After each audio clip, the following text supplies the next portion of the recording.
السلام علیکم ورحمۃ اللہ وبرکاتہ۔ ناظرین، یہ محرم الحرام کا مہینہ چل رہا ہے۔ لوگ اس مہینے کو غم کا مہینہ سمجھتے ہیں، ماتم کا مہینہ سمجھتے ہیں، سوگ کا مہینہ سمجھتے ہیں۔ کیوں سمجھتے ہیں؟ اس لیے کہ اس مہینے کے اندر حضور اکرم صلی اللہ علیہ وآلہ وسلم کے چہیتے نواسے حضرت علی اور حضرت فاطمہ کے پھول اور جنت میں نوجوانوں کے سردار حضرت حسین رضی اللہ تعالیٰ عنہ کی شہادت ہوئی تھی۔ اس وجہ سے اس کو غم کا مہینہ سمجھتے ہیں، ماتم کا اور سوگ کا مہینہ سمجھتے ہیں۔ حالانکہ ایسا نہیں ہے، بلکہ شہادت تو اللہ تبارک و تعالیٰ کے ہاں ایک بہت بڑا درجہ رکھتا ہے۔ شہداء کی اللہ تبارک و تعالیٰ کے ہاں ایک بہت بڑی عزت ہے، اور اللہ تبارک و تعالیٰ کے ہاں ان کا بہت بڑا مقام ہے۔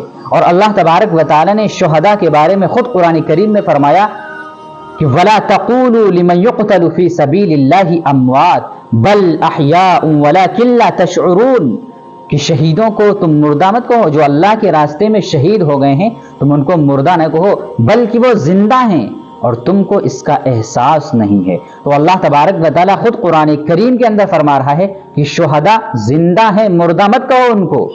تو اگر کسی کی شہادت کی وجہ سے محرم الحرام کو منحوس ہم سمجھنے لگیں، ہم اس کو غم کا مہینہ، سوگ کا مہینہ، ماتم کا مہینہ سمجھنے لگیں، تو پھر سال کا کوئی ایسا مہینہ نہیں ہے جس میں کسی عظیم شخصیت کی شہادت نہ ہوئی ہو۔ تو کیا ہم ہر مہینے کو غم کا مہینہ کہیں گے، ہر مہینے کو سوگ کا اور ہر مہینے کو ماتم کا مہینہ قرار دے دیں گے اس کو؟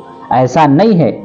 تو لوگ اسی غم کی وجہ سے، کیونکہ اس کو غم کا مہینہ سمجھتے ہیں، اس میں گوشت کھانا چھوڑ دیتے ہیں، مچھلی کھانا چھوڑ دیتے ہیں۔ حالانکہ یہ جائز عمل نہیں ہے۔ کسی چیز کو حرام کہہ دینا، جس کو اللہ تبارک و تعالی نے حلال کیا ہو، حرام کو حلال اور حلال کو حرام کر دینا، یہ کبیرہ گناہ ہے، بلکہ اسلام سے خارج کر دینے والا عمل ہے۔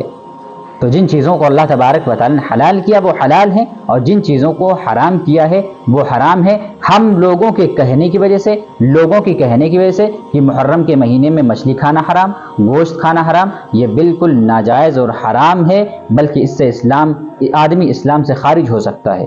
اور اگر یہی بات ہے کہ غم کی وجہ سے اور ماتم کی وجہ سے گوشت نہیں کھایا جائے گا، مچھلی نہیں کھائی جائے گی، تو پھر سال کا کوئی ایسا مہینہ نہیں ہے جس میں کسی عظیم شخصیت کی شہادت نہ ہوئی ہو، تو پھر ہم پورا سال گوشت ہی نہ کھائیں اور پورا سال مچھلی ہی نہ کھائیں۔ تو یہ جو باتیں عوام میں پھیلی ہوئی ہیں اور عوام میں مشہور ہیں کہ محرم کے مہینے میں نکاح نہیں کر سکتے ہیں، محرم کے مہینے میں شادی نہیں کر سکتے ہیں، محرم کے مہینے میں خوشی کا کوئی کام نہیں کر سکتے ہیں، اور محرم کے مہینے میں نہ تو گوشت کھا سکتے ہیں نہ مچھلی کھا سکتے ہیں، یہ سراسر یہ جتنی باتیں ہیں یہ غلط ہیں۔ جہالت سے ان کا تعلق ہے، شریعت سے ان کا کوئی تعلق نہیں ہے۔ اللہ تبارک و تعالی ہمیں اس مہینے کی قدر کرنے کی توفیق عطا فرمائے۔ اس میں ہم روزے رکھیں، تلاوت کریں، اللہ کا ذکر کریں، اور اس مہینے کے اندر اللہ تبارک و تعالیٰ کو راضی کرنے کی کوشش کریں۔ جو خرافات ہو رہی ہیں، جو بدعات ہو رہی ہیں، اللہ تبارک و تعالیٰ سے دعا ہے کہ اللہ تبارک و تعالیٰ ان سب خرافات سے، ان سب بدعات سے ہم سب کی حفاظت فرمائے۔